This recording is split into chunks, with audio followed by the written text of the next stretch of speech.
तो हेलो दोस्तों, स्वागत है एक बार फिर से आप सभी का हमारे YouTube चैनल एसएस इलेक्ट्रीशियन पर। जैसा कि आपने पिछली वीडियो में देखा कि जो हमारा टावर फैन होता है उसके फॉल्ट को हम कैसे ढूंढें और साथ ही साथ टावर फैन के एक एक पार्ट को खोला कैसे जाता है ये भी आपने सीखा। इस वीडियो में हम सिखाएंगे कि जो हमारा टावर फैन में ये मोटर होता है, इस मोटर के बारे में कल हमने जो बताया था वीडियो में, उसमें क्या था, ये मोटर हमारा चल नहीं रहा था।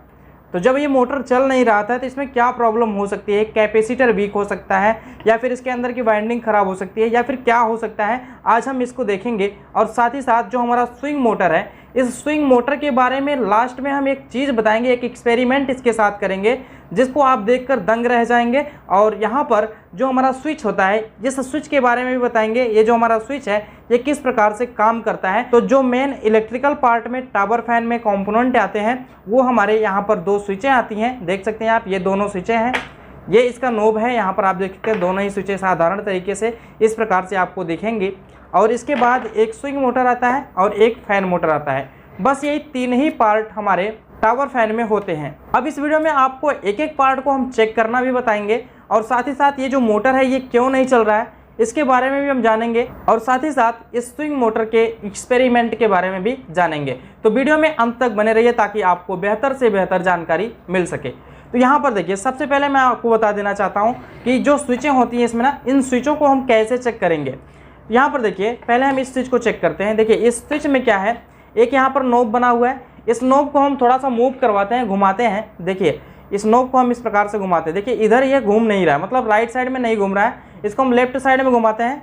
देखिए लेफ्ट साइड में ये एक बार घूम जाता है, फिर उसके बाद लेफ्ट साइड में भी ये नहीं घूम रहा है, मतलब कि एक बार लेफ्ट में घूम रहा है और एक ही बार राइट में भी घूम रहा है। मतलब इस स्विच का प्रयोग हम केवल स्विंग मोटर को ऑन ऑफ करने के लिए कर सकते हैं। तो ये हमारा स्विच स्विंग मोटर के ऑन ऑफ करने के लिए होता है। और जो हमारा ये वाला स्विच है ना, ये वाला स्विच जो हमारा होता है, इस स्विच के द्वारा हम फैन मोटर को चलाते हैं और फैन मोटर की स्पीड को लो, मीडियम और हाई करते हैं इस स्विच के द्वारा। इसका मतलब कि इस स्विच को हम जब घुमाएंगे तो ये तीन खटके में घूमेगी, यानी कि एक बार घुमाएंगे, उसके बाद दूसरी बार घुमाएंगे, उसके बाद तीसरी बार घुमाएंगे, तब जाके ये उसके बाद नहीं घूमेगी। तो चलिए इसको भी हम घुमा के देख लेते हैं। देखिए ये इसका नोब है, नोब तो इसका ख़राब हो चुका है, हम ये वाला नोब लगा के इसमें चेक करा देते हैं। देखिए इस नोब को हमने लगाया, अभी ये इस कंडीशन में हमारे लेफ्ट साइड में है और अब हम इसको राइट साइड में घुमाने का प्रयास करते हैं। देखिए अब ये लेफ्ट साइड में नहीं घूमेगी, राइट साइड में ही घुमाते हैं। देखिए एक बार ये घूम गई, उसके बाद दूसरी बार घुमाते हैं, देखिए दूसरी बार भी घूम गई, तीसरी बार घुमाते हैं, देखिए तीसरी बार भी घूम गई। अब इसके बाद ये स्विच नहीं घूमेगी। तो यहाँ पर देखिए हम प्रयास कर रहे हैं लेकिन घूम नहीं रही है। ज़्यादा प्रयास करेंगे तो नोब टूट सकता है, स्विच भी टूट सकती है, तो हम ज़्यादा प्रयास नहीं करेंगे। बस ये तीन खटके में घूम रही है, इसका मतलब इस स्विच का प्रयोग हम इस फैन मोटर को चलाने के लिए करेंगे। तो चलिए हम सबसे पहले स्विच को चेक करना बता देते हैं कि स्विच को चेक कैसे करना है कि स्विच हमारी सही है या ख़राब है। हम सीरीज के द्वारा भी चेक कर सकते हैं और साथ ही साथ मल्टीमीटर के द्वारा भी चेक कर सकते हैं। तो पहले हम मल्टीमीटर के द्वारा ही आपको चेक करना सिखा दें। तो यहाँ पर देखिए, जो इस स्विच से दो तार निकले हुए हैं, आपको कुछ नहीं करना है, मल्टीमीटर को सबसे पहले रख लेना है कंटिन्यूटी रेंज पर। यहाँ पर आप देख सकते हैं ये है कंटिन्यूटी रेंज, इसी पे सेलेक्ट कर लेना है। तो हमने नोब को घुमाकर कंटिन्यूटी रेंज पर सेलेक्ट कर लिया। अब हमको इन दोनों प्रोबों का काम पड़ता है, इन दोनों प्रोबों को हम आपस में टच करा के देख लेंगे कि हमारा मल्टीमीटर सही है या नहीं सही है। तो चलिए हम इसको टच करा के देख लेते हैं। तो यहाँ पर आप देख सकते हैं 0 रीडिंग आ गई। इसका मतलब कि हमारा जो मल्टीमीटर है ये कंटिन्यूटी रेंज पर सेलेक्ट है और साथ ही साथ एक्यूरेसी के साथ रीडिंग भी दे रहा है। अब हमको क्या करना है, इस स्विच के दोनों पॉइंटों पर ये दोनों प्रोब रखनी है। तो एक प्रोब हम यहाँ पे रख लेते हैं, एक प्रोब हम यहाँ पे रख लेते हैं। देख सकते हैं हमने दोनों प्रोब को रख लिया और यहाँ पर कोई भी रीडिंग वगैरह नहीं आ रही है। तो इसको हम इस तरह से लगा लेते हैं क्योंकि अब हमको नोब को घुमाना पड़ेगा। तो नोब को जब हम घुमाएंगे तो ये तार छूट जाएंगे, तो इसीलिए हमको क्या करना है, इस प्रोब को यहाँ पर लगा लेना है। देख सकते हैं इस प्रोब को हमने वायर में लगा दिया है। इस प्रोब को दोनों वायरों में लगा दिया है और लगा देने के बाद अब हम इस नोब को आसानी से घुमा सकते हैं कॉम्बिनेशन प्लायर के द्वारा। तो चलिए हम इसको घुमाते हैं। देखिए इसको हमने जैसे ही राइट साइड में घुमाया, यहाँ पर मल्टीमीटर से बीप की आवाज़ के साथ साथ 0 रीडिंग आ गई। इसका मतलब कि हमारा जो स्विच है ये एक पॉइंट से दूसरे पॉइंट तक कंटिन्यू हो रहा है। इसका मतलब ये स्विच सही है। अब इस स्विच के बंद कर देने के बाद ये जो बीप की आवाज़ है 0 रीडिंग है ये ख़त्म हो जानी चाहिए, मतलब कि नहीं आनी चाहिए। तो चलिए हम इस स्विच को ऑफ कर देते हैं। एक बार फिर से बाएं साइड में घुमाते हैं। देखिए बाएं साइड में घुमाने के बाद यहाँ पर कोई रीडिंग नहीं है, यहाँ पर 1 दिखा रहा है। इसका मतलब कि ये हमारा जो स्विच है ये कंटिन्यू है, सही है। अगर हम सीरीज के द्वारा इसको चेक करेंगे तो सीरीज बल्ब जलेगा और जब ऑफ कर देंगे तो सीरीज बल्ब बुझ जाएगा। बस यही है, आपको सीरीज के द्वारा चेक करना है, सीरीज के द्वारा चेक कर सकते हैं। मल्टीमीटर के द्वारा चेक करना है तो मल्टीमीटर के द्वारा भी चेक कर सकते हैं। आई होप आपको इस स्विच के चेकिंग के बारे में समझ में आ गया होगा। चलिए हम बढ़ते हैं आगे। यहाँ पर हम दूसरी स्विच को भी चेक कर लेते हैं, क्योंकि ये वाली स्विच है तो उसी प्रकार से, लेकिन 3 खटके में इस स्विच को घुमाया जा सकता है और पॉइंट इसमें कुल मिलाकर 4 बने हुए हैं। यहाँ पर चारों पॉइंटों को हम आपको दिखा दें तो यहाँ पर देखिए L है, यहाँ पर लिखा है L, मतलब यहीं पर लाइन देना है। उसके बाद यहाँ पर लिखा है 3, उसके बाद यहाँ पर 2 और उसके बाद यहाँ पर 1, यानी कि 1 2 3 और साथ ही साथ यहाँ पर L लिखा हुआ है। और ये जो स्विच है ये 4 एम्पियर की स्विच है, यहाँ पर दिखाई दे रहा होगा आपको 4 एम्पियर की स्विच है और इस पर 250 वोल्ट लिखा हुआ है, AC का सिंबल बनाया हुआ है। तो आई होप आपको इस स्विच के बारे में विशेषताएं समझ में आ गई होंगी। अब हम इस स्विच को चेक करते हैं। इस स्विच को चेक कैसे करना है, तो सबसे पहले यहाँ पर देखिए जहाँ पे L लिखा होगा मतलब लाइन लिखा होगा वहाँ पे हमको मल्टीमीटर की एक प्रोब लगा लेनी है। तो चलिए हम मल्टीमीटर की एक प्रोब यहाँ पर L वाले पॉइंट पर लगा लेते हैं। तो देखिए इस स्विच में लगाना कैसे होता है, इस स्विच में एक पिन होती है ना, इस पिन को जब हम दबाएंगे तो यह जो हमारी प्रोब है ये अंदर चली जाएगी। तो आपको कुछ इस प्रकार से करना है, देख सकते हैं ये प्रोब अंदर चली गई। इस प्रोब के अंदर चले जाने के बाद अब हमको क्या करना है, ये जो मल्टीमीटर की दूसरी प्रोब है इस दूसरी प्रोब के द्वारा इसको चेक करना है। देखिए दूसरी प्रोब के द्वारा क्या क्या चेक करना है, यहाँ पर 1 नंबर 2 नंबर और 3 नंबर की पिनों को चेक करना है। यहाँ पर देखिए जो 1 नंबर की पिन है ये थोड़ी सी यहाँ पर देख सकते हैं गल गई है, तो यहाँ पर फिर भी हम इसको चेक करने का प्रयास अभी करेंगे। तो उससे पहले हम 2 नंबर और 3 नंबर को चेक कर लेते हैं। देखिए 2 नंबर की पिन में इस प्रकार से लगा लेना है और लगाने के बाद आपको करना क्या है, इस नोब को घुमाना है। तो चलिए हम यहाँ पर इस नोब को घुमाते हैं। तो देख सकते हैं बाएं साइड में नहीं घूम रही है, दाएं साइड में इसको घुमाते हैं। देखिए अभी भी कोई भी कंटिन्यूटी नहीं आई। एक बार और हम घुमाते हैं, देखिए एक बार और घुमाने पर कंटिन्यूटी आ गई और हमने इस प्रोब को रखा कहाँ पे है, 2 नंबर पे रखा हुआ है। मतलब जब हम पहली बार घुमाए थे ना उस टाइम पे 1 नंबर पे सप्लाई जा रही थी और जब हम दूसरी बार घुमाए तो 2 नंबर पे सप्लाई आएगी। जब हम तीसरी बार घुमाएंगे तो 3 नंबर पे सप्लाई आनी चाहिए। तो चलिए हम तीसरी बार घुमा देते हैं। देखिए तीसरी बार जब हम घुमा दिए तो 2 नंबर से सप्लाई तो हट जाएगी, तो हट गई। अब तीसरे नंबर पे हम लगा देंगे इस प्रोब को, तो यहाँ पर कंटिन्यूटी हमको मिलनी चाहिए। तो चलिए हम यहाँ पर लगा कर देख लेते हैं, इसमें लगा लेते हैं। देखिए यहाँ पर कंटिन्यूटी मिल रही है, मतलब कि ये जो हमारा सेलेक्टर स्विच है इस सेलेक्टर स्विच में 2 नंबर और 3 नंबर ओके है, किसी भी प्रकार की कोई समस्या नहीं है। 1 नंबर की पिन को भी हम चेक कर लेते हैं। 1 नंबर की पिन को थोड़ा सा देखिए, ये जो स्विच है ना ये थोड़ा सा जल गया है, यहाँ पर आप देख सकते हैं ये जल गया है। तो इसको हम हटाने का प्रयास करते हैं और हटाने के बाद इसको चेक करने का प्रयास करेंगे। तो चलिए हम इसको हटा लेते हैं इस टेस्टर की मदद से। तो अब हम एक प्रोब लगा लेते हैं L वाले पॉइंट पर फिर से और उसके बाद 1 नंबर को भी चेक कर लेते हैं। तो यहाँ पर देखिए L वाला पॉइंट ये है, इस पर हम लगाते हैं एक प्रोब। तो दूसरी प्रोब हम लगाते हैं 1 नंबर की पिन पर। यहाँ पर देखिए 1 नंबर की पिन इस साइड में है, तो यहाँ पर हमको लगा लेना है और लगा लेने के बाद अब यहाँ पर आपको नोब को घुमाना है। देखिए इस नोब को घुमाना है और घुमाने के बाद देखते हैं ये हमारा कंटिन्यू हो रहा है या नहीं हो रहा। पहली बार में ही कंटिन्यू हो जाना चाहिए। तो यहाँ पर देख सकते हैं ये पहली ही बार में कंटिन्यू हो गया है। इसका मतलब कि यहाँ पर 1 नंबर का पिन भी हमारा ओके है, किसी भी प्रकार की कोई समस्या नहीं है। ये थोड़ा सा जल गया था, हो सकता है स्पार्किंग की वजह से जल गया हो। तो यहाँ पर आपको समझ में आ गया होगा कि किस प्रकार से हमको इस स्विच को चेक करना होता है। तो आई होप आपको दोनों ही स्विचों के चेकिंग के बारे में समझ में आया होगा। तो अब हम यहाँ से प्रोब निकाल देते हैं और प्रोब निकालने के बाद हम अगले कंपोनेंट के पास चलते हैं। यहाँ पर देखिए 2 कंपोनेंटों को हमने चेक किया, ये दोनों स्विचें थी, इनको हमने चेक कर लिया। अब हमको चेक करना है ये स्विंग मोटर। स्विंग मोटर को कैसे चेक करना होता है हम आपको बता दें। तो स्विंग मोटर को आप सीरीज से सप्लाई देकर भी चेक कर सकते हैं या फिर डायरेक्ट न्यूट्रल फेस की सप्लाई देकर भी चेक कर सकते हैं। अगर ये चलता है तो सही है, नहीं चलता है तो ख़राब है। और मल्टीमीटर से भी हम चेक कर सकते हैं। मल्टीमीटर से कैसे चेक करना हम आपको बता दें। तो मल्टीमीटर को पहले रखना है कंटिन्यूटी मोड पे। तो कंटिन्यूटी मोड पे हमारा जो स्विंग मोटर होता है ना ये प्रतिरोध नहीं बताता है, मतलब रेजिस्टेंस नहीं बताता है। तो कंटिन्यूटी पे रख के एक बार देख लेते हैं कि बताता है कि नहीं बताता है। तो देख सकते हैं ये नहीं बताया, तो कंटिन्यूटी पे ये बताता ही नहीं है। तो आपको करना क्या है, इस नॉब को घुमाकर ओम्स की रेंज पे लेके जाना है। अब हमको 20K पे कर लेना है, यानी कि 20,000 ओम की रेंज पे सेलेक्ट करना है। यहाँ पर देखिए 20,000 ओम के रेंज पर सेलेक्ट करने पर यहाँ पर जो कंटिन्यूटी आ रही है आप देख सकते हैं 9.7 समथिंग आ रही है।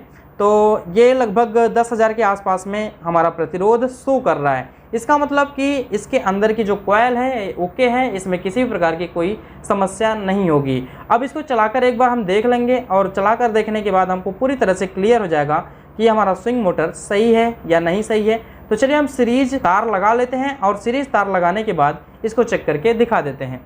तो सीरीज तार हमको लगा लेना है। तो सीरीज तार लग गया है। सीरीज तार देखिए यहाँ पर है। सीरीज बल्ब जलता हुआ दिखाई दे रहा होगा आपको, यहाँ पर पीली रोशनी आ रही हो। सीरीज बल्ब थोड़ा सा कैमरे से दूर है। तो चलिए हम इसको चेक कर लेते हैं। ये जो हमारा स्विंग मोटर है इसको हम चेक कर लेते हैं। स्विंग मोटर के दोनों वायरों पर ये दोनों सीरीज के तार रखने हैं, स्विंग मोटर चलना चाहिए। तो देख सकते हैं स्विंग मोटर हमारा ओके है। ये स्विंग मोटर हमारा रन कर रहा है, घूम रहा है। तो आई होप आपको स्विंग मोटर की चेकिंग के बारे में समझ में आ गया होगा कि स्विंग मोटर को चेक कैसे करना है। तो कुछ इस प्रकार से हमारा जो स्विंग मोटर है ये कार्य करता है। स्विंग मोटर का जो आरपीएम होता है ना, राउंड पर मिनट, ये होता है 4 से 6। यहाँ पर लिखा हुआ है 5 से 6, 4 से 6 भी होता है, 5 से 6 भी हो सकता है। और ये जो मोटर हमारा है ये 4 वाट का है। तो यहाँ पर देखिए इस मोटर को सिंक्रोनस मोटर भी कहा जाता है, यहाँ पर लिखा भी हुआ है सिंक्रोनस मोटर है ये। तो इसमें कुछ मैकेनिज़्म होते हैं, उन मैकेनिज़्म की वजह से ये जो हमारा मोटर होता है ये इतना धीरे घूम पाता है। तो चलिए हम अगले कंपोनेंट की तरफ बढ़ते हैं। हम इसके एक्सपेरिमेंट के बारे में आपको लास्ट में बताएंगे कि इससे किस प्रकार का एक्सपेरिमेंट किया जा सकता है। तो चलिए हम यहाँ पर इसको हटा लेते हैं और हटाने के बाद हम यहाँ पर आपको एक बार स्विच को चेक करके दिखा दें। स्विच को हमने सीरीज से नहीं चेक किया था, तो स्विच को एक बार चेक करके दिखा देते हैं। देखिए सीरीज बल्ब हमारा ग्लो करेगा, अभी नहीं ग्लो करेगा, स्विच को ऑन करने के बाद ग्लो करेगा। तो यहाँ पर देखिए स्विच को हम ऑन करते हैं। स्विच को हमने ऑन कर दिया। अब हम सीरीज के तार को लगाते हैं। देखिए सीरीज बल्ब हमारा ग्लो कर रहा है, पीली पीली रोशनी आपको दिखाई दे रही होगी। इसका मतलब जो ये हमारा स्विच है ये ओके है। हमने आपको मल्टीमीटर से भी चेक करना सिखाया था। तो यहाँ पर 2 चीज़ें हमने चेक कर लिया, स्विचों को चेक कर लिया और साथ ही साथ हमने स्विंग मोटर को भी चेक कर लिया। अब हमको ये मेन मोटर चेक करना है, जो हमारा फैन मोटर होता है, इसको चेक करना है। इस पर देखिए कहीं भी डायग्राम वगैरह नहीं है, यहाँ पर आप देख सकते हैं कहीं भी डायग्राम नहीं है। फिर भी कोई दिक्कत नहीं है, हम इसको चेक कर पाएंगे और चेक करने के बाद इसको चला भी पाएंगे। तो यहाँ पर देखिए सबसे पहले इस मोटर को चेक करने के लिए आपको करना क्या होता है, यहाँ पर जितने भी वायर इस मोटर से निकले होते हैं सभी कंटिन्यू होने चाहिए। कंटिन्यू का मतलब सभी वायरों पर कुछ ना कुछ रीडिंग आनी चाहिए, या फिर अगर आप सीरीज से चेक कर रहे हैं तो सीरीज बल्ब जलना चाहिए, चाहे डिम जले चाहे तेज जले, लेकिन जलना चाहिए, सभी वायरों पर जलना चाहिए। तो यहाँ पर हम आपको बता दें तो ये हमारा कैपेसिटर अलग से 2 वायर आके लगाए गए हैं। यहाँ पर देख सकते हैं 4 mmD का एक कैपेसिटर है और कैपेसिटर को चेक कर लेते हैं। देखिए कैपेसिटर तो लगा हुआ है, यहाँ पर कोई दिक्कत नहीं है। कैपेसिटर में 2 वायर आते हैं तो दोनों वायर यहाँ पर लगे हुए हैं। कैपेसिटर की स्लिप को हम हटा लेते हैं। देखिए ये दोनों वायर आए हुए हैं, एक लाल वाला और एक काला वाला, इस मोटर के अंदर से आया हुआ है और कैपेसिटर में लगा हुआ है। कैपेसिटर की हम MFD वैल्यू देखें तो यहाँ पर 4 MFD का ये है, 440 वोल्ट AC, इसका मतलब कि रनिंग कैपेसिटर है। और यहाँ पर देखिए कंपनी का नाम लिखा है, 50-60 हर्ट्ज पे ये काम कर सकता है। और यहाँ पर टेम्परेचर के बारे में बताएं तो टेम्परेचर के बारे में यहाँ पर 25 से 85 डिग्री सेंटीग्रेड के बीच में ये वर्क करता है। और यहाँ पर कुछ और मैन्युफैक्चरिंग ईयर वगैरह लिखे हुए हैं। तो इससे हमको ज़्यादा लेना देना नहीं है, आपको बस चेक करना है कि इस मोटर से जितने भी वायर आए हुए हैं सभी वायरों पर कंटिन्यूटी है कि नहीं है, सभी वायरों पर कुछ न कुछ प्रतिरोध है कि नहीं है, इसी चीज़ को चेक करना है। अगर कोई भी एक वायर मिसिंग होता है, हो सकता है वो रनिंग या स्टार्टिंग का हो सकता है कॉमन हो, कोई भी एक वायर मिसिंग होता है तो ये मोटर हमारा नहीं चलेगा। हाई मीडियम लो को छोड़कर अगर कोई भी वायर मिसिंग होता है यानी जिस पे कंटिन्यूटी नहीं बताती है तो ये मोटर हमारा नहीं चल सकता।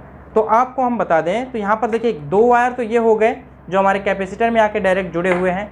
और ये जो लीड जा रही है यहाँ पर आप देख सकते हैं इसमें भी 4 वायर हैं। यहाँ पर आप देख सकते हैं एक नीला वाला वायर हो गया, एक हमारा लाल वाला वायर हो गया, एक हमारा काला वायर हो गया और एक हमारा सफ़ेद वायर हो गया। तो यहाँ भी 4 वायर हैं। तो सबको बारी बारी से चेक कर लेना है कि सभी पर कंटिन्यूटी आ रही है या नहीं आ रही है। तो हम मल्टीमीटर से अगर चेक करते हैं तो मल्टीमीटर में कंटिन्यूटी बताएगा, अगर हम सीरीज के द्वारा चेक करते हैं तो सीरीज बल्ब जलेगा। बस अंतर आपको यही देखना है। तो चलिए हम एक एक वायर से सभी वायरों पर कंटिन्यूटी चेक कर लेते हैं। तो यहाँ पर हम आपको स्टेप बाय स्टेप वीडियो में बताते जाते हैं, आप ध्यानपूर्वक इस वीडियो को देखते जाइए। तो चलिए हम मल्टीमीटर को कंटिन्यूटी रेंज पर सेलेक्ट कर लेते हैं। मल्टीमीटर को हमने कंटिन्यूटी रेंज पर सेलेक्ट कर रखा है। ये मोटर नहीं चल रहा है, हमने आपको पिछली वीडियो में भी बताया था, दिखाया था। तो क्यों नहीं चल रहा है हम इसी के बारे में यहाँ पर देखेंगे और इसको सही करने का प्रयास करेंगे। तो देखिए मल्टीमीटर को हमने कंटिन्यूटी रेंज पर सेलेक्ट कर लिया और सेलेक्ट करने के बाद अब एक एक वायर को पकड़ना है और सभी वायरों को बारी बारी से चेक करना है। यहाँ पर देखिए नीले वाले वायर में हम ब्लैक प्रोब को यहाँ पर इस प्रकार से लगा देते हैं। ब्लैक प्रोब को लगाने के बाद यहाँ पर देख सकते हैं 3 वायर ये वाले हैं और 2 वायर कैपेसिटर में आए हुए हैं। सभी वायरों पर कंटिन्यूटी आपको चेक करना है। हम ब्लैक वाले वायर में लगाते हैं, देखिए कुछ ना कुछ कंटिन्यूटी आनी चाहिए, आ रही है, कोई दिक्कत नहीं है। लाल वाले वायर में भी लगा लेते हैं, देखिए यहाँ पर भी कुछ ना कुछ कंटिन्यूटी आ रही है, कोई प्रॉब्लम नहीं है। अब हम वाइट वाले वायर में लगाते हैं तो देखिए यहाँ भी कंटिन्यूटी आ रही है, इसमें भी कोई प्रॉब्लम नहीं है। तो जो कैपेसिटर में वायर लगे हैं इनको भी चेक करना होगा। तो यहाँ पर भी कंटिन्यूटी आनी चाहिए, कुछ ना कुछ रीडिंग ज़रूर आनी चाहिए। यहाँ पर देखिए इस पॉइंट पर भी रीडिंग आ रही है। अब हम इस पॉइंट पर देख लेते हैं, देखिए इस पॉइंट पर रीडिंग नहीं आ रही है। जो हमारा रेड वाला तार आया हुआ है कैपेसिटर में लगने के लिए, इसमें कोई भी कंटिन्यूटी नहीं आ रही है, कोई भी रीडिंग नहीं आ रही है। इसका मतलब क्या हो सकता है? इसका मतलब ये हो सकता है कि जो हमारा ये रेड वाला वायर है ये या तो अंदर से वाइंडिंग से टूटा होगा, या तो ये वाला वायर इसके बीच में कहीं ख़राब होगा, या फिर हमारी इस वायर के थ्रू जो वाइंडिंग है वो जल गई होगी। तो आपको करना क्या है, सबसे पहले इसको डिसोल्ड कर लेना है और डिसोल्ड करने के बाद आपको इस मोटर को खोलना है और इस मोटर को खोलने के बाद यहाँ पर जो दोनों वायर जहाँ पर जाकर लगे होंगे वहाँ से कंटिन्यूटी सभी 6 वायरों पर चेक कर लेना है। तो चलिए हम यहाँ पर पहले इसको डिसोल्ड कर लेते हैं। हमारे पास सोल्डर है, सोल्डर की मदद से हम इसको डिसोल्ड कर लेंगे। फ़िलहाल में हम इसको काट लेते हैं, कटर की मदद से काट लेते हैं, बाद में हम इसको सोल्डिंग और डिसोल्डिंग करेंगे क्योंकि वीडियो ज़्यादा लंबी हो जाएगी जब तक सोल्डर गर्म होगा। सोल्डर गर्म नहीं है तो इस वजह से हमने इसको काट दिया। देखिए इस तरह से हमने काट दिया है और काटने के बाद अब आपको क्या करना है, इस वायर को छील लेना है और छील लेने के बाद एक बार फिर से हम कंटिन्यूटी चेक कर लेते हैं कि कंटिन्यूटी आ रही है कि नहीं। देखिए अभी ये हमारा ब्लू वाले वायर में हमारी ब्लैक प्रोब लगी हुई है, रेड वाले प्रोब को हम यहाँ पर रेड वाले में सटाते हैं तो देखिए कोई भी रीडिंग नहीं आ रही है। हालांकि ब्लैक वाले में रीडिंग आ रही है लेकिन इसमें कोई भी रीडिंग नहीं आ रही है, इसमें भी आनी चाहिए। तो इसी चीज़ को फाइंड करना है कि ये वाला वायर कहाँ से ख़राब है या फिर अंदर से वाइंडिंग से ख़राब है। तो चलिए हम मोटर को खोल लेते हैं और खोलने के बाद देखते हैं इसमें किस प्रकार की प्रॉब्लम है। तो यहाँ पर देखिए सभी चीज़ों को यहाँ से हटा देते हैं। हमने एक नया कैपेसिटर भी ख़रीद के लाया है। हमने ये सोचा कि हो सकता है कि कैपेसिटर इसका ख़राब हो, वीक हो, तो उसकी जगह पे ये लगा देंगे, लेकिन यहाँ पर ख़राबी कुछ और है। तो इस कैपेसिटर को हम साइड में रखते हैं, पहले हम इस मोटर को खोल देते हैं। देखिए इस मोटर को खोलना कैसे है, यहाँ पर नट बोल्ट दिए गए हैं तो इन नटों बोल्ट को पहले खोल देना है। देख सकते हैं आप, नट बोल्ट को खोल देना है, सभी चारों नट बोल्ट को खोलना है और बिल्कुल बारीकी से आपको समझने का प्रयास करना है। यहाँ पर हम मोटर में एक मार्किंग कर देते हैं और मार्किंग हमारे तब काम आएगी जब हम मोटर को फिट करेंगे। तो मोटर में मार्किंग कैसे किया जाता है यहाँ पर आप देख सकते हैं। इस पॉइंट से हम यहाँ तक मार्किंग कर देते हैं, देख सकते हैं इस प्रकार से मार्किंग आपको करना होता है। तो हमने यहाँ पर मार्किंग कर रखा है। जब हम मोटर को फिट करेंगे तो ये वाला सिरा यानी कि ये वाला ऊपर वाला प्लेट और नीचे वाला प्लेट और ये वाला सिरा एक ही जगह मिलने चाहिए। जब एक ही जगह मिलेंगे तो हमको बिल्कुल बेहतर तरीके से फिटिंग समझ में आएगी और बेहतर तरीके से ये मोटर हमारा फिट भी हो पाएगा। तो हमने मार्किंग कर रखा है। अब हमको सारे बोल्ट को खोल लेना है। तो चलिए हम सारे बोल्ट नट को खोल लेते हैं।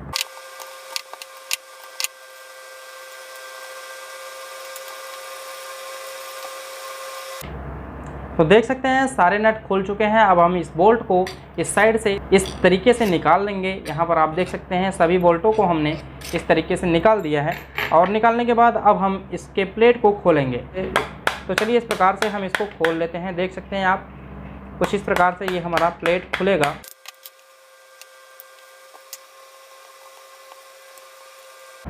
तो देख सकते हैं कुछ इस प्रकार से इसको खोल लेना है और ये जो हमारा वायर है इसको थोड़ा सा अंदर इंसर्ट कराना है ताकि ये हमारा प्लेट आसानी से यहाँ से बाहर की तरफ निकल सके। तो कुछ इस प्रकार से देख सकते हैं ये खुल गया है और ये जो वायर है लीड है इसको भी बाहर निकाल लेना है। अब यहाँ पर जो रोटर होता है इस रोटर को भी हम बाहर निकाल लेंगे। हमको केवल स्टेटर की ज़रूरत है, स्टेटर को ही चेक करना है। तो यहाँ पर देखिए रोटर भी बाहर निकल गया, और ये जो आगे की प्लेट है, इस आगे की प्लेट को भी हम बाहर निकाल लेते हैं। देख सकते हैं आगे की प्लेट भी बाहर निकल चुकी है। अब हमको इस मोटर की पन्नी को, यहाँ पर जो पन्नी लगाई गई है, यहाँ पर जो पीवीसी लगाया गया है, इसको खोलना होगा। और इसको खोलने के बाद हमको वायर देखना होगा कि वायर कहाँ से कट पिट है या फिर वायर कहाँ से छोड़ा हुआ है। यहाँ पर बाइंडिंग तो जली हुई नहीं दिख रही है, बाइंडिंग कहीं से भी जली हुई नहीं दिख रही है। तो इसका मतलब यही हो सकता है कि जो हमारा रेड वाला वायर है वो कहीं पर जॉइंट से छूट गया है।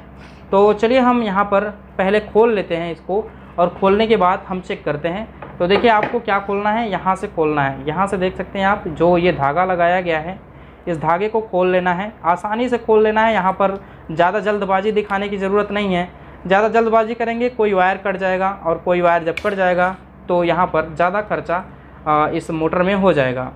तो इसको सावधानीपूर्वक खोल लेना है।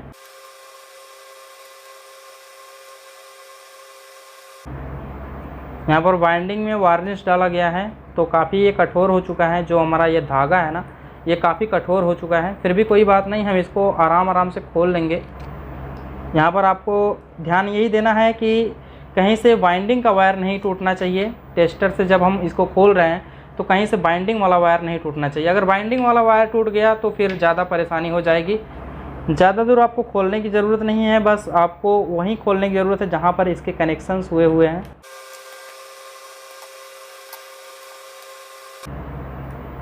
तो यहाँ पर देखिए धागे तो खुल गए हैं। अब यहाँ पर जो पीवीसी लगा हुआ है, इस पीवीसी को भी आराम से हटा लेना है।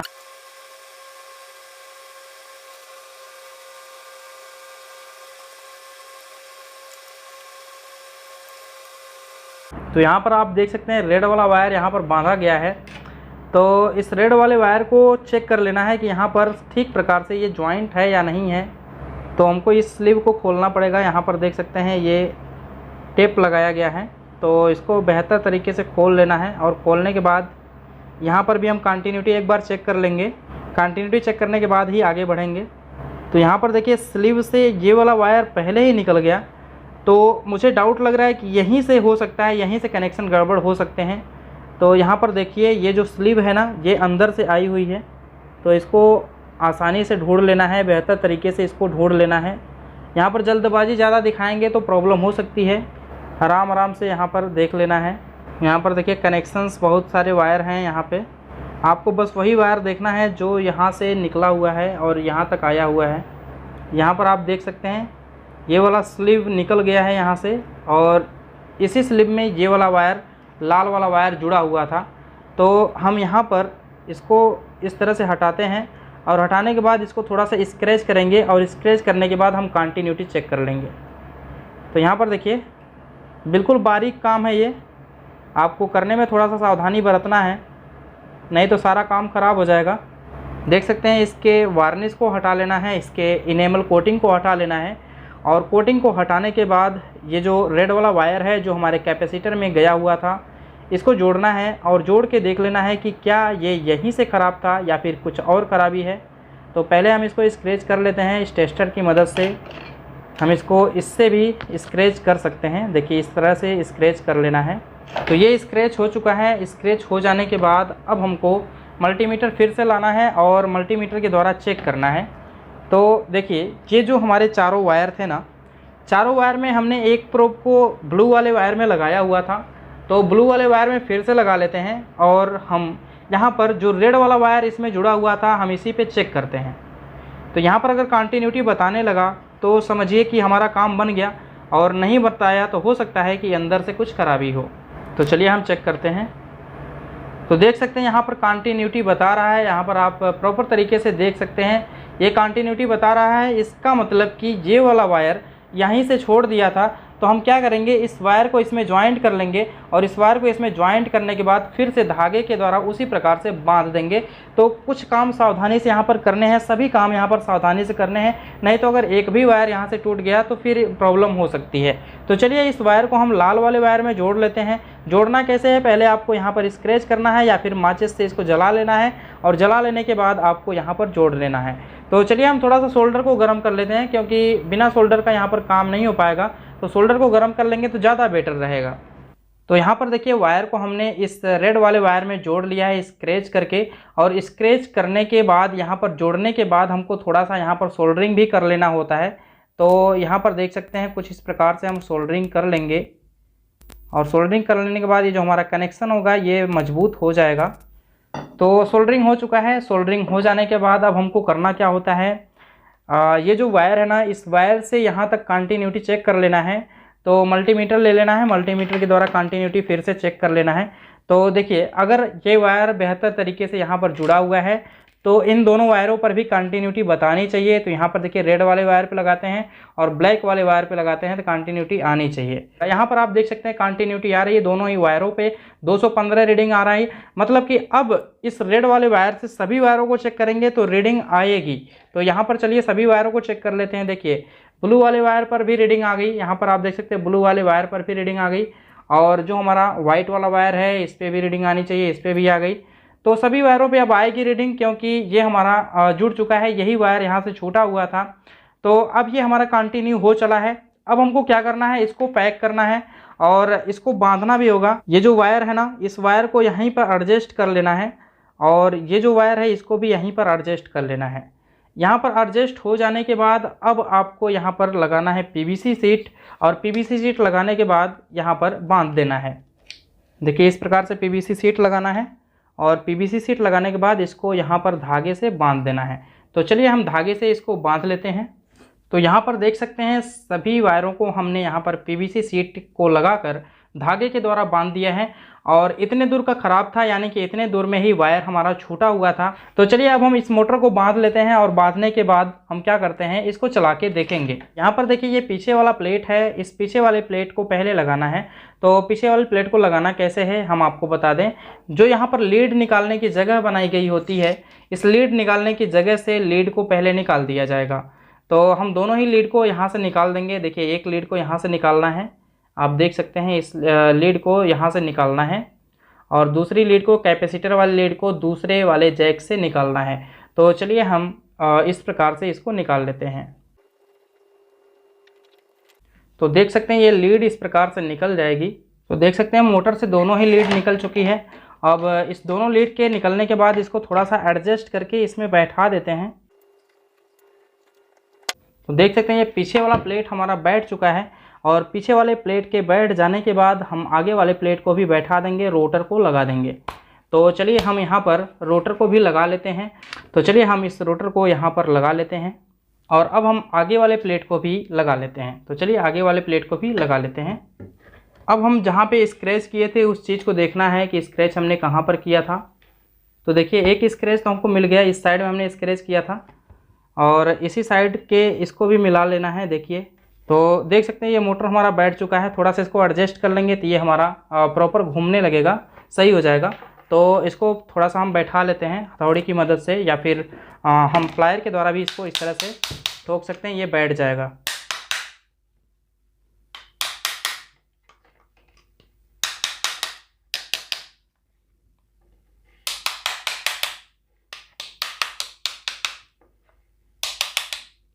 तो ये प्रॉपर तरीके से बैठ गया है, और बैठ जाने के बाद अब हम इसकी फिटिंग कर लेंगे। तो फिटिंग कैसे करना है, आपको बस यही बोल्ट लगा देना है। यहाँ पर आप देख सकते हैं जो भी बोल्ट हैं सभी बोल्टों को लगा देना है, और लगा देने के बाद यहाँ पर इसको टाइट कर देना है। तो चलिए हम इसको लगा के टाइट कर देते हैं। तो यहाँ पर देखिए चारों ही बोल्ट लग चुके हैं, और बोल्ट के लग जाने के बाद इस नट को हम टाइट कर देंगे बराबर तरीके से। तो चलिए हम सभी चारों नटों को टाइट कर लेते हैं।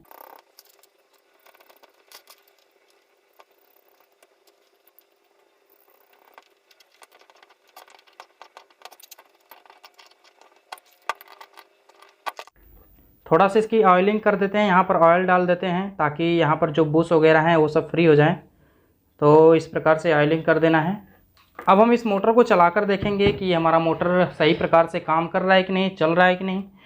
चलिए इन दोनों वायरों में हम कैपेसिटर को जोड़ लेते हैं, और जोड़ने के बाद इसको हम चला कर देखते हैं ये मोटर हमारा रन कर रहा है या नहीं कर रहा है। ये 4 MFD का कैपेसिटर इसमें लगाया गया है। तो अगर मान लीजिए ये ख़राब कभी होता है तो 4 MFD का ही कैपेसिटर इसमें हम लगाएंगे। तो चलिए इन दोनों वायरों को हम कैपेसिटर में सोल्डिंग कर लेते हैं। तो यहाँ पर देखिए दोनों ही वायर जुड़ गए हैं और जुड़ जाने के बाद अब हम इस मोटर में सप्लाई देंगे और मोटर में सप्लाई देकर देखेंगे कि ये मोटर हमारा रन कर रहा है या नहीं कर रहा है।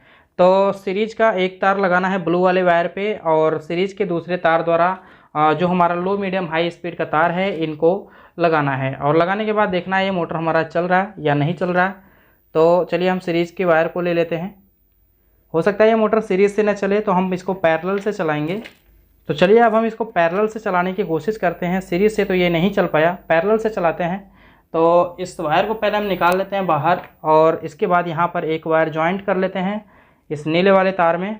तो यहाँ पर देखिए नीले वाले तार में सीरीज का एक तार हम जॉइंट कर लेते हैं और इसके जॉइंट करने के बाद अब जो हमारा लो मीडियम हाई के वायर बचते हैं इन तीनों वायरों में बारी बारी से टच कराना है और टच करा के देखना है ये मोटर हमारा चल रहा है या नहीं चल रहा है। तो चलिए हम तार को पैरेलल में लगाते हैं और पैरेलल में लगा के चेक कर लेते हैं। तो ये तार पैरेलल में लग चुका है, अब हम चला के देखते हैं। तो यहाँ पर आप देख सकते हैं ये मोटर हमारा चल चुका है। आप बेहतर तरीके से देख पा रहे होंगे कि मोटर हमारा चल रहा है, रन कर रहा है। तो आई होप आपको यहाँ पर जो इसकी प्रॉब्लम थी वो प्रॉब्लम समझ में आई होगी। यहाँ पर देख सकते हैं लाल वाले तार पे भी चल रहा है और जो हमारा काला वाला तार है इस काले वाले तार पे भी चल रहा है और जो हमारा ये वाइट वाला तार है इस पर भी चलेगा। तो यहाँ पर आप देख सकते हैं क्लियर तरीके से मोटर हमारा चल पा रहा है। तो इस प्रकार से हम इस मोटर की प्रॉब्लम को सॉल्व करते हैं। इस वायर को हम निकाल देते हैं अब पैरेलल से और यहाँ पर जो हमारा मोटर है इसमें बस इतनी सी ही प्रॉब्लम थी। प्रॉब्लम क्या थी, बस वही जो वायर था हमारा कैपेसिटर वाला जो रेड वाला वायर था ये अंदर से छूट गया था और अंदर से छूट जाने के बाद जो हमारा कैपेसिटर का झटका था वो नहीं लग पा रहा था इस मोटर को, इस वजह से हमारा मोटर ये नहीं चल पा रहा था। तो अब इसकी प्रॉब्लम सॉल्व हो चुकी है। तो यहाँ पर हमने आपको बताया कि जो हमारी स्विच होती है उसको हम कैसे चेक करते हैं, साथ ही साथ सिंक्रोनस मोटर जो हमारा होता है स्विंग मोटर उसको भी हमने चेक करके दिखाया कि वो किस प्रकार से चेक किया जाता है। और साथ ही साथ हमारा जो ये वाला मोटर है इसमें कुछ प्रॉब्लम थी, उस प्रॉब्लम को हमने यहाँ पर सॉल्व करके दिखाया। तो ये वीडियो काफ़ी लंबी बन गई है लेकिन इसमें आपको बेहतर तरीके से नॉलेज मिला होगा।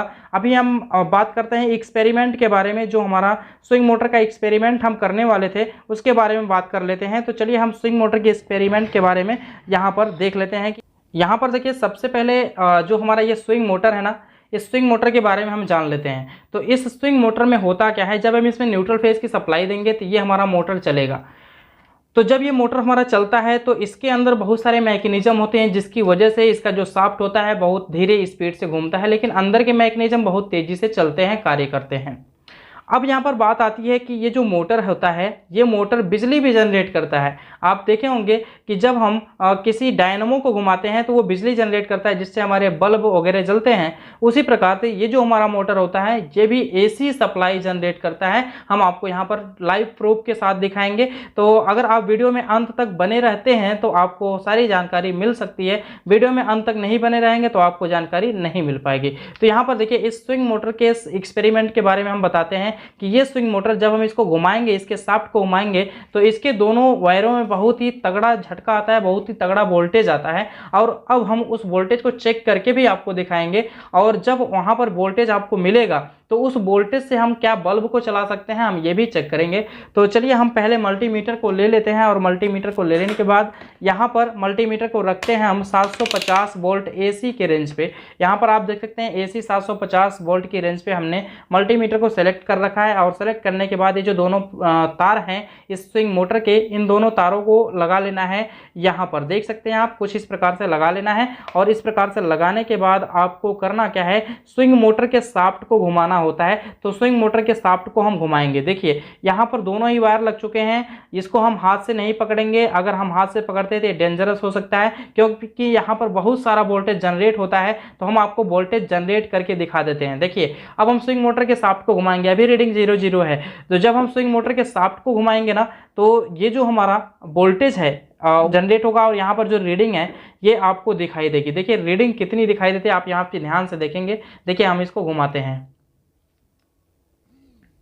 देख सकते हैं यहाँ पर इसके घुमाने से देखिए थोड़ा सा हम घुमाते हैं तो यहाँ पर वोल्टेज काफ़ी जनरेट हो जाता है। यहाँ पर आप देख सकते हैं 40-43 के आसपास में वोल्टेज जनरेट हो रहा है। अब हम इसको तेजी से थोड़ा घुमाएंगे। देखिए इसको तेजी से हम घुमाते हैं, देखिए 119 के आसपास में वोल्टेज जनरेट हो रहा है। अब हम इसको बहुत तेजी से घुमाते हैं, देखते हैं कितना जनरेट होता है। यहाँ पर देखिए 284 वोल्ट के आसपास में रीडिंग पहुंच गई थी। यहाँ पर आप देख सकते हैं 300 वोल्ट के पार भी रीडिंग पहुंच जा रही है, यानी कि इसको जितना तेज हम घुमाएंगे उतना ज़्यादा ये वोल्टेज जनरेट करता है। तो आप यहाँ पर समझ सकते हैं कि ये स्विंग मोटर कितना ज़्यादा वोल्टेज जनरेट कर सकता है। तो यहाँ पर आप देख सकते हैं 200 के पार यानी कि 300 के आसपास में वोल्टेज यहाँ पर शो कर दे रहा है। अगर हम इसको थोड़ा बहुत तेजी से घुमाएं तो यहाँ पर 400 वोल्ट तक जनरेट हो रहा है। यहाँ पर आप देख सकते हैं 400 वोल्ट तक यहाँ पर जनरेट हम कर पा रहे हैं। अब हम यहाँ पर थोड़ा सा और तेज से घुमाएंगे तो 500 वोल्ट भी जनरेट हो सकता है। तो चलिए हम इसको तेजी से घुमाने का प्रयास करते हैं। देखिए यहाँ पर 400 वोल्ट के आसपास में जनरेट हो रहा है, थोड़ा सा हम और तेजी से घुमाएंगे तो 500 वोल्ट तक भी जनरेट हो जाएगा। तो जब इतना वोल्टेज जनरेट हो रहा है तो क्या हम इसके द्वारा बल्ब को नहीं जला सकते? तो यहाँ पर एक्सपेरिमेंट कर लेते हैं कि बल्ब को जला सकते हैं या नहीं जला सकते हैं। तो यहाँ पर देखिए एक हमारे पास एलईडी बल्ब है जो 7 वाट का है और इस बल्ब को हम जला के देखते हैं। देखिए अब ये दोनों प्रोब जो हैं इसको हम हटा लेंगे और हटाने के बाद यहाँ पर हम दोनों तारों को दोनों बल्बों के वायरों में जोड़ देंगे। तो यहाँ पर आप देख सकते हैं बल्बों के वायरों में हम इसको जोड़ देते हैं। अब जोड़ने के बाद हमको करना क्या है, फिर से इस स्विंग मोटर के शाफ्ट को घुमाना है। तो चलिए हम घुमाते हैं और देखते हैं कि हमारा एलईडी बल्ब ग्लो कर पाता है या नहीं कर पाता है। देखिए यहाँ पर थोड़ा सा ही घुमाने पर एलईडी बल्ब हमारा ग्लो करने लग रहा है और अगर हम इसको तेज घुमाते हैं तो यहाँ देखिए पूरी फुल रोशनी के साथ ये ग्लो कर रहा है। यहाँ पर आप देख सकते हैं ये पूरी फुल रोशनी के साथ ग्लो कर रहा है। इसका मतलब कि ये जो हमारा स्विंग मोटर है ये एसी सप्लाई जनरेट कर रहा है और जो एसी सप्लाई जनरेट हो रही है इसके द्वारा हम उपकरण को भी चला सकते हैं, बल्ब को भी जला सकते हैं। देखिए जब इसके ऊपर लोड पड़ेगा ना तो हो सकता है ये वोल्टेज कम दिखाई दे।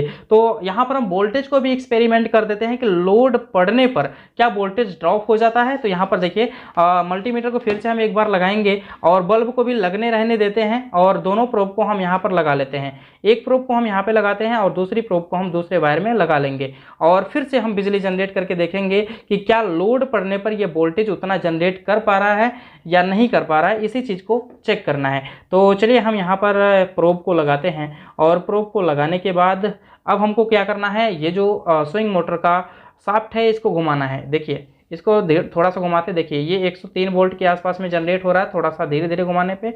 अब हम इसको थोड़ा तेज़ी से घुमाते हैं।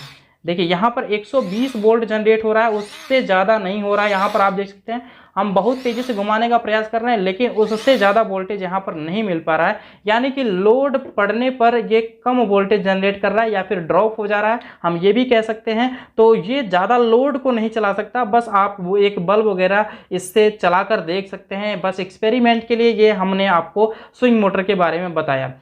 तो स्विंग मोटर को कभी भी आप लीजिएगा तो दोनों तार को हाथ में पकड़ के इसके शाफ्ट को मत घुमाइएगा, आपको झटका भी लग सकता है। तो इस प्रकार से हमारा ये वीडियो समाप्त होता है। ये वीडियो काफ़ी लंबा हो गया, फिर भी मैं आशा करता हूँ कि इस वीडियो से आपको बहुत सारा नॉलेज मिला होगा। तो मिलते हैं अब अगली वीडियो के साथ, तब तक के लिए धन्यवाद। जय हिंद।